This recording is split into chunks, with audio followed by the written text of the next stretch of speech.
cerita kan. Lepas tu saya beberapa hari yang lepas saya ada terbaca satu posting dekat media sosial daripada seorang ustaz yang mengatakan bahawa benda yang Nabi SAW tak buat, kita jangan buat. Kemudian dia kata, oleh itu dia kata Nabi tak pernah solat hajat. Nabi tak pernah solat hajat.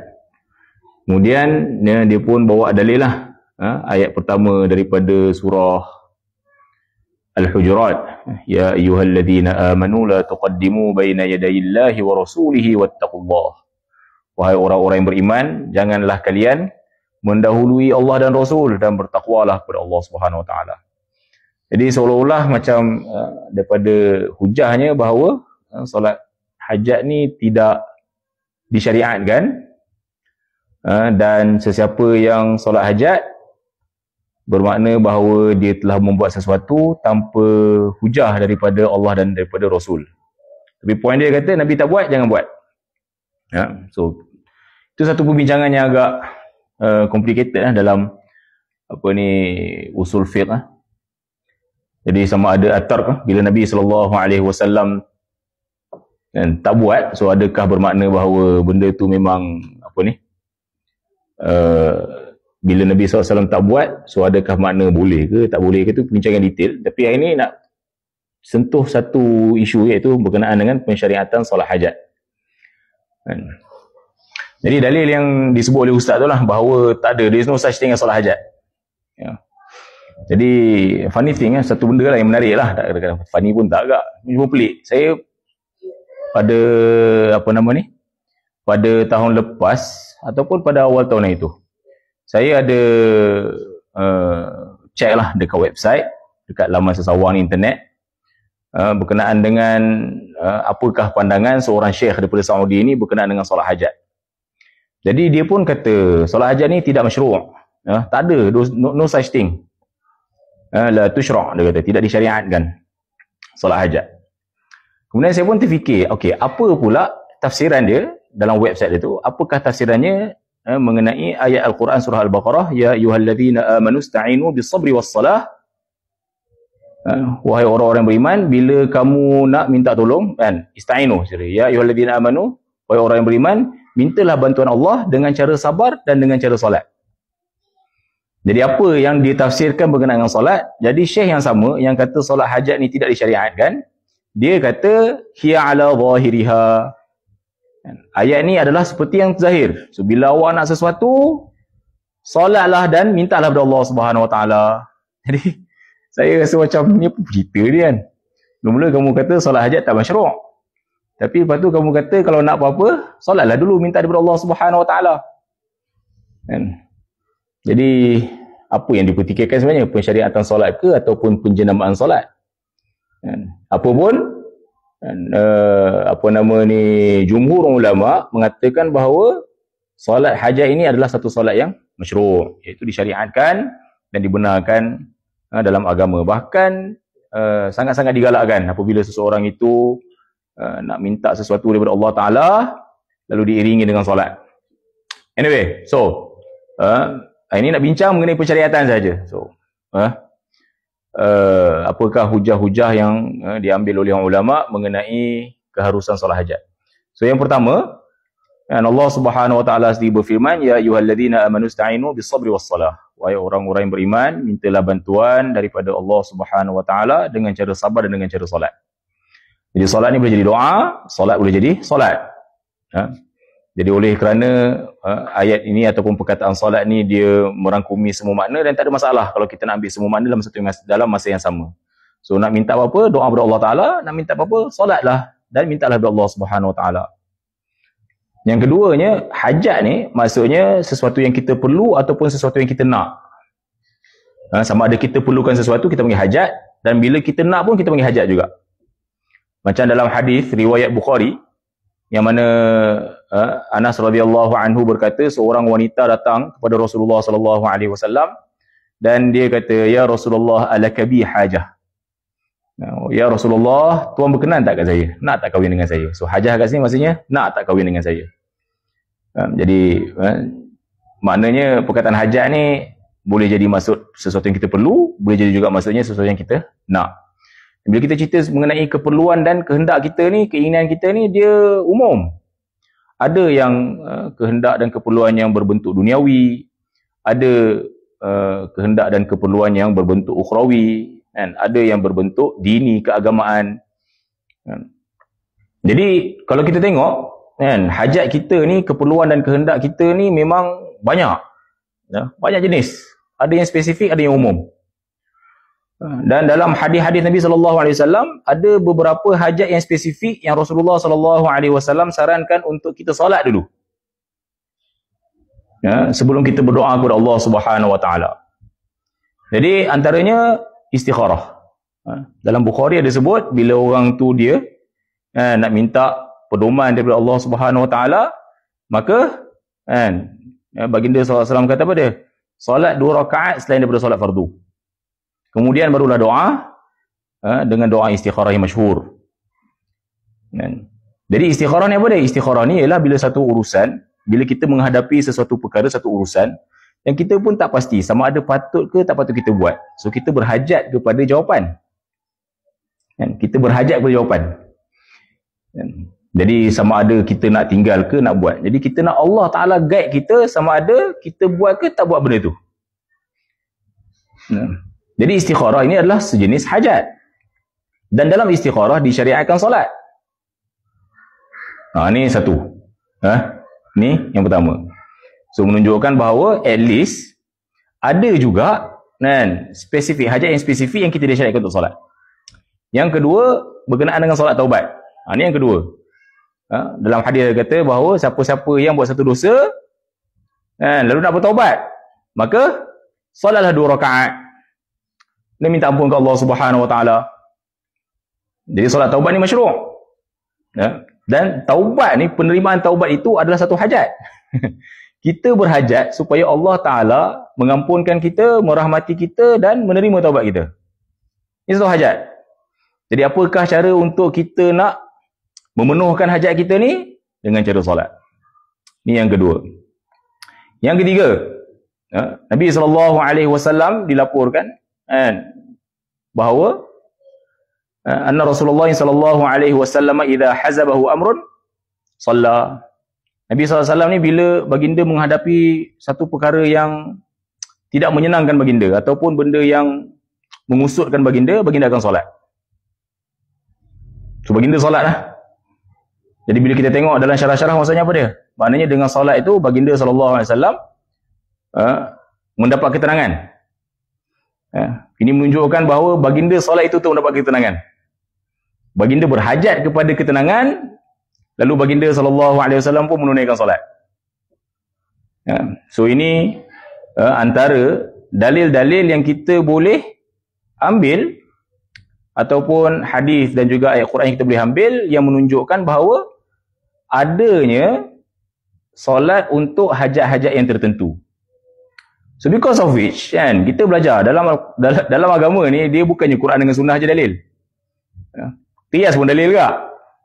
Qiyas pun adalah dalil. Salah satu daripada dalil yang dipakai oleh semua ulama zaman berzaman. Nabi pernah pakai qiyas sallallahu alaihi wasallam. Para sahabat pakai qiyas, tabi'in pakai qiyas. Sampai ke hari ni, qiyas adalah dalil. Jadi orang yang kata bahawa dalil ni cuma Quran dengan sunnah, maka dia sudah membataskan sesuatu yang lebih luas. Dia kata awak ni menyempitkan benda luas. Banyak benda yang berlaku pada hari ini ni tidak wujud pada zaman Rasulullah SAW. So macam mana kita nak tahu apakah hukumnya? Dengan qiyas lah. Kita tengok apa yang dalam Quran, apa dalam sunnah, apa dalam ijma', dan kita cuba relate. Kalaulah perkara ini boleh relate dengan perkara itu, ilat dia sama ke tak sama, situasi sama ke tak sama. Jadi kalau sama, maknanya hukum pun kena sama lah. Jadi qiyas ni memang ada. Jadi kalaulah dalam situasi-situasi yang tertentu, ada, bila kita ada keperluan, kita disyariatkan untuk solat. Contoh macam tadi ni, solat taubat, kemudian solat istikharah. Benda ni masyru', memang ada dalam kitab-kitab hadis. Sabit daripada Rasulullah SAW. So kalau itu ada hajat, maka solat. Jadi bermakna, kalau ada hajat-hajat yang lain pun, yang mungkin tak spesifik pada istikharah, ataupun tak spesifik pada taubat, maka tiada masalah untuk seseorang itu menunaikan solat dan berdoa kepada Allah Subhanahu Wa Taala. So the fact remain that orang yang kata bahawa apa dia? Solat hajat ni tak masyru' pun, mereka mengatakan bahawa tawassul dengan amalan yang soleh itu masyru', disyariatkan. Tawassul dengan amalan yang soleh adalah disyariatkan. So mungkin mereka tak setuju dengan tawassul dengan bidzawatil fadilah. Bertawassul dengan orang-orang yang soleh ni mungkin mereka tak terima lah. Tapi mereka masih terima bahawa boleh kita nak bertawassul dengan amalan soleh yang kita buat. Seperti mana peristiwa yang 3 orang yang tersangkut dalam gua tu, terkandas dalam gua. Jadi sekarang ni, kita nak sesuatu. Kita nak minta kepada Allah Subhanahu Wa Taala dan kita nak bertawassul dengan amalan yang soleh. So soalan dia, adakah solat 2 rakaat itu adalah satu amalan yang soleh ataupun tidak? Kalau kita kata bahawa solat adalah satu amalan yang soleh, maka tak ada masalah untuk seseorang itu dia solat dulu supaya Allah Taala happy dengan dia. Kemudian lepas tu dia minta daripada Allah Subhanahu Wa Taala apa yang dia kehendaki. Tu. Wallahu alam. So kita again lah, bila kita cerita pasal jangan, lepas tu masalahnya post itu ramai kat orang share.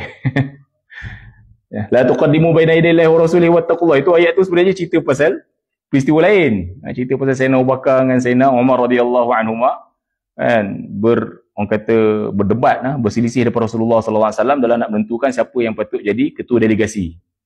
So kat situ tu dia orang kata, si fulan ni kata si fulan. Tuan-tuan boleh tengok dalam tafsir surah Al-Hujurat. Lalu Rasulullah, Allah Ta'ala pun tegur, jangan terus buat keputusan. Biar Allah dan Rasul yang tetapkan dahulu. La tuqaddimu baina yadayillahi wa rasulihi wattaqullah. Maksudnya apa dia? Jangan mengada-ngada ataupun jangan memandai-mandai ataupun janganlah kamu membuat keputusan sebelum adanya keputusan daripada Allah Subhanahu Wa Taala dan daripada Rasulnya sallallahu alaihi wasallam. Ini adab yang Allah Ta'ala ajar. Ada pun oleh kerana Rasulullah sallallahu alaihi wasallam sudah wafat, jadi kita tak tahu wahyu sama ada boleh ke tak boleh ni, maka yang tinggal kepada kita apa dia? Tengok daripada Al-Quran, daripada sunnah, mana-mana yang kita boleh relate. So maknanya kalau seseorang itu nak mereka-reka ibadat tapi tak ada sebarang sandaran yang umum daripada Al-Quran dan sunnah, tak boleh lah. Itu yang kita kata bahaya.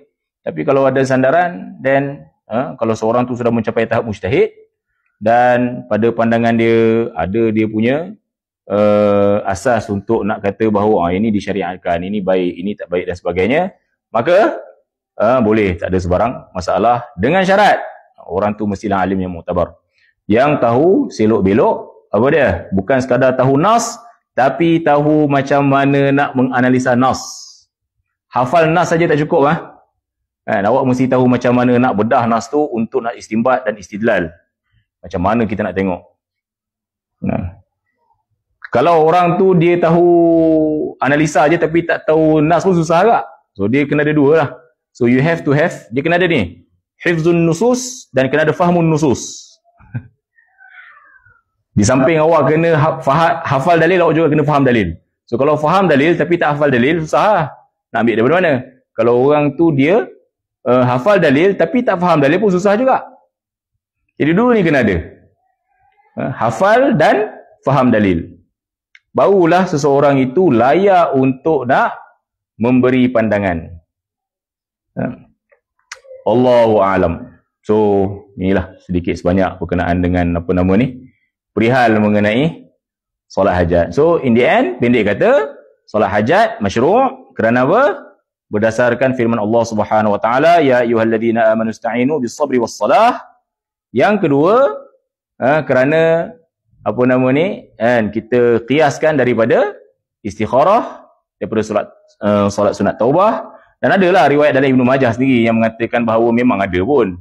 Dalam Ibnu Majah ada riwayat yang menyarankan untuk sesiapa yang nak ada hajat ni solat lah. Jadi kat sini saya petik daripada Islam Web dia kata kat sini soalan, betul ke hal sahha anin nabi sallallahu alaihi wasallam salatun tusamma bi salatil hajah? Betul ke, sahih ke ada satu solat yang sabit daripada Rasulullah yang dinamakan sebagai solat hajat? Wa in sahhat fa kaifa yatimmu adauha? Kalau betul lah, sahih lah sabitnya, macam mana cara nak menyempurnakannya? Ajibuna jazakumullahu khairan. So ini soalan dia. Jadi jawapannya daripada Islam Web punya masyayikh. Alhamdulillah wassalatu wassalamu ala Rasulillah wa ala alihi wa sahbihi wa amma ba'd. Kata kat sini faqad warada fi Sunan At-Tirmidzi wa Ibn Majah wa ghairihima fi hadits Abdullah bin Abi Aufa anna Nabiy sallallahu alaihi wasallam qala. Dia kata adalah diriwayatkan dalam Sunan Tirmidzi dan Ibnu Majah dan lain-lain daripada hadis Abdullah bin Abi Aufa radhiyallahu anhu bahawa Nabi sallallahu alaihi wasallam bersabda. Ini saya terjemah teruslah. Baca ibarat panjang sangat ni. Sesiapa yang ada hajatnya yang dia nak adukan kepada Allah Ta'ala, kan, hajat daripada Allah Ta'ala ataupun hajat daripada mana-mana orang, maka hendaklah dia berwuduk dan mencantikkan wuduknya, kemudian solatlah 2 rakaat, kemudian puji Allah Subhanahu Wa Ta'ala, dan hendaklah dia berselawat ke atas Nabi SAW. Kemudian bacakanlah La ilaha illallahul halimul karim, Subhanallahi rabbil arshil azim, walhamdulillahi rabbil alamin, as'aluka mujibati rahmatik wa azaima maghfiratik wal ghanimata min kulli birrin was salamata min kulli ithm, la tada' lana dhanban illa ghafartah wala hamman illa farajtah wala hajatan hiya laka ridan illa qadaitaha ya arhamar rahimin. Ini doa lah yang tuan-tuan perempuan pun mungkin selalu dengar dibacakan oleh para imam. Kan? Kemudian Ibnu Majah ada sambung lagi, dia kata apa dia? Summa yas'alullaha min amri dunya. Kemudian mintalah daripada Allah Taala, sama ada urusan dunia, urusan akhirat, apa yang dia nak. Kerana Allah Ta'ala Maha Kuasa. Okey, so ini hadis ni, dia komen lah. Dan ini solat dalam bentuk ni, ini yang ulama' panggil solat hajat. Ulama' panggil solat hajat. Kemudian ulama' berikhtilaf. Boleh ke amal ni okey ke tak okey ni, pasal hadis ni tak sabit. Lalu sebahagian mereka menganggap bahawa tak boleh diamalkan hadis ni. Kan? Kenapa? Kerana dalam sanadnya ada Fa'id bin Abdurrahman Al-Kufi. Dia ni seorang yang matruk, riwayatnya itu ditinggalkan. Sebahagian lain pula mengatakan bahawa boleh je nak beramal kerana 2 sebab. Yang pertama, kan, ada sokongan-sokongan daripada riwayat-riwayat yang lain untuk nak mengukuhkan hadis ni. Dan faid pada pandangan mereka, hadisnya boleh dicatat. Dan yang kedua, ini berkenaan dengan fadail amal. Dan fadail amal ni, kan, jumhur ulama memang kata bahawa tak ada masalah untuk kita nak mengamalkan hadis yang dhaif dengan syarat-syaratnya. So kita tak kata bahawa boleh amal secara mutlak ah. So dia ada dia punya syarat-syaratnya. Dan walhasilu huna, dan dia kata pada pandangan kami, dia kata dia, hadzal ra'yu aswab. Pada pandangan kami, masyayikh Islam kata, inilah pandangan yang paling tepat. Insya-Allah, dan itulah yang dipegang oleh jemaah ulama yang sangat ramai. Okey. So, ni ada. Kan? Yang saya peliknya bila orang kata bahawa solat ni tak masyru', tapi dia orang kata bahawa ista'inu bisabri wassalah. Memanglah nak minta apa-apa solat lah. Tu yang saya confuse ni, tak nak aku ni. Kan kamu apa ni, tak ke macam kamu sudah menyanggahi diri kamu. So nak apa-apa nak minta ke Allah Taala solat, tapi solat hajat tak masyru'. Jadi adakah solat hajat tak masyru' ataupun awak tak setuju dengan nama solat tu solat hajat? Penjenamaan tak penting. Asalkan intipati dia tu masyru', then what's the harm? Wallahu a'lam.